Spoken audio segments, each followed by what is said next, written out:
जय श्री राम दोस्तों, वॉक पे चर्चा में आपका स्वागत। बिहार में चुनाव है और मेरे साथ एक युवा हैं बिहार के जो दिल्ली एनसीआर में रहते हैं और अभी छठ से लौट के आए हैं। तो उनसे जानते हैं कि इस चुनाव का बिहार के लिए क्या मतलब है। और इनका परिवार बहुत ही शिक्षित परिवार है और बिहार की सेवा करने को उत्सुक भी है। और ये जानना आज के भारत के लिए जरूरी है कि मॉडर्न युवा बिहार का क्या सोचता है, राजनीति को, समाज को किस नजरिए से देखता है। मेरे साथ है सुनील। नमस्कार। और सुनील दिल्ली में HCL में काम करते हैं और विद्याधनम फाउंडेशन में गरीब बच्चों को पढ़ाते हैं। सुनील, कैसा रहा छठ का उत्सव बिहार में?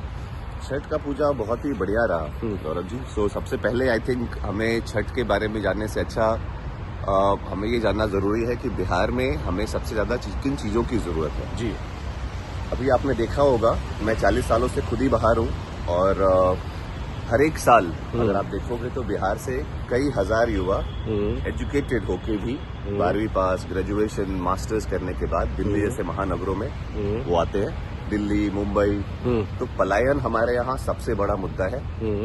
और पलायन के बाद जो सबसे बड़ा मुद्दा जो मुझे लगता है, जो मैंने घूमने के बाद अपने क्षेत्र में और दूसरी जगह में जो देखा, वो है एजुकेशन। जो एजुकेशन का स्तर है हमारे बिहार में, वो गिरता से गिरता जा रहा है। तो ये दो सबसे बड़े मुद्दे हैं जो बिहार के अभी है और इन मुद्दों को आगे हम चर्चा करेंगे। तो आज जब चुनाव है बिहार में, तो किस तरह का चेंज, किस तरह का मैसेज आप देना चाहते हैं युवाओं को? देखिए, बिहार में जो इलेक्शन है और जो मैंने देखा, गया तो मैं छठ पूजा के लिए था, पर ऑलमोस्ट मैंने 500 लोगों से छठ घाट में स्टेशन से लेके चैनपुर विधानसभा में मोस्टली मैंने लोगों से बात की। और क्योंकि ये मेरा पहला टाइम था जब मैं इलेक्शन के समय बिहार गया हुआ था और एक प्रवासी बिहारी होने के नाते ये मेरा पूरा हक बनता है कि मैं अपने लोगों को जो दिल्ली में रहते हैं, जो जाके वोट देंगे और जो वहां से यहाँ आने वाले हैं, उनको ये जानना बहुत जरूरी है कि हमें वोट किसको देना चाहिए। बिल्कुल ठीक है। नाउ, जैसा कि हम सभी जानते हैं कि एक नेता जो राजनेता होता है, जो देश चलाता है या राज्य चलाता है, या फिर MLA जो अपने कॉन्स्टिट्यूशन को चलाता है, नेता में हम किन चीजों को देखते हैं जनरली? एक नेता जो अच्छा नेता होता है, तो मैं 3-4 चीजों से नेता को रखना चाहता हूँ। पहला, एक नेता एजुकेटेड है कि नहीं है, उससे बहुत फर्क पड़ता है। ठीक है। दूसरा, क्या उसका कोई क्रिमिनल बैकग्राउंड है? तीसरा, does he come from a political background? और उसको अपने क्षेत्र की कितनी समझदारी है। तो अगर मैं इन चीजों को देखूं, देखो बिहार में सबके बारे में बात नहीं कर सकता क्योंकि मैं पूरा नहीं जानता, मैं पूरी जगह विजिट नहीं किया, पर जैसे हमारा क्षेत्र है जहाँ पे मेरा गांव है, उसको हम चैनपुर विधानसभा बोलते हैं। ना वहाँ पे अगर आप देखोगे तो 4 जनों के बीच में लड़ाई है। पहले एक नेता हुआ करते थे और आज भी हैं, जमा खान जी और एक धीरज सिंह जी। नाउ अगर मैं दोनों के बीच में कंपैरिजन करूं, बाकी 2 लोग और खड़े हैं जिनके बारे में ज्यादा कुछ नहीं पता क्योंकि वो अभी आए हैं और खड़े हुए हैं। आप जनरली ध्यान दो कि अगर मैं 2 जनों में कंपैरिजन करूं, सो जमा खान एंड धीरज। अब धीरज जो है, धीरज सिंह जो BSP से खड़े हैं अभी, धीरज एक पढ़े लिखे परिवार से आते हैं और पढ़े लिखे परिवार के अलावा वो खुद भी UPSC एस्पिरेंट रहे और उन्होंने UPSC का एग्जाम दिया है ना। पहला। दूसरा ये कि उनकी पूरा का पूरा परिवार वो खुद खेती बाड़ी में विश्वास करते हैं। तीसरा, उनका वो सबसे युवा नेता है। अगर आप देखोगे तो पूरे बिहार में जो जितने भी लोग खड़े हैं वो सारे के सारे, मैं ज्यादा कुछ तो नहीं बोलना चाहूंगा, पर मोस्टली अगर मैं न्यूज में देख रहा था कि क्रिमिनल बैकग्राउंड से आते हैं जिनका एजुकेशन का स्तर ही नहीं है।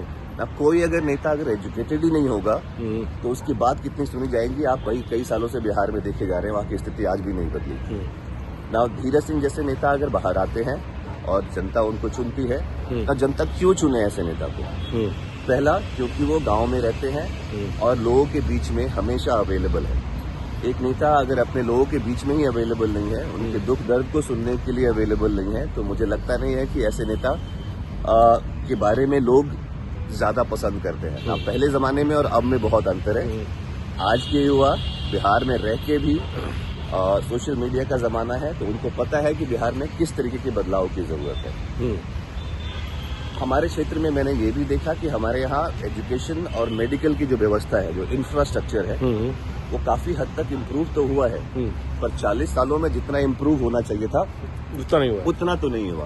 आप क्योंकि आप दिल्ली एनसीआर देखिए, दूसरे स्टेट देखिए, इनफैक्ट आप उसके बगल वाला स्टेट जो ऑलमोस्ट 20 साल पहले बना, राइट, आप झारखंड देखिए, झारखंड की जो एजुकेशन की व्यवस्था है, मेडिकल की जो व्यवस्था है, and you compare with Bihar जहाँ पे सबसे ज्यादा मेंबर ऑफ पार्लियामेंट, सबसे ज्यादा पॉलिटिशियंस आते हैं, और आज भी हमारे बिहार की जो स्थिति है वो इतनी अच्छी नहीं है। दवाएं गरीब लोगों तक नहीं पहुंचती, बेसिक सुविधा, पानी, आप खेती की जो पानी है वो भी किसानों तक नहीं पहुंचता।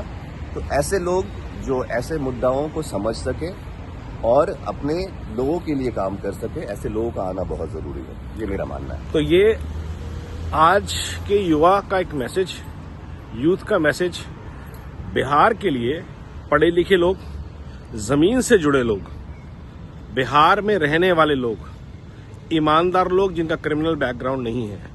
बात सिर्फ चैनपुर की गई, लेकिन ये मैसेज पूरे बिहार के लिए है। बिहार के लिए एब्सोल्युटली। ऐसे लोगों को चुनिए जो आपके लिए काम कर सकते हैं।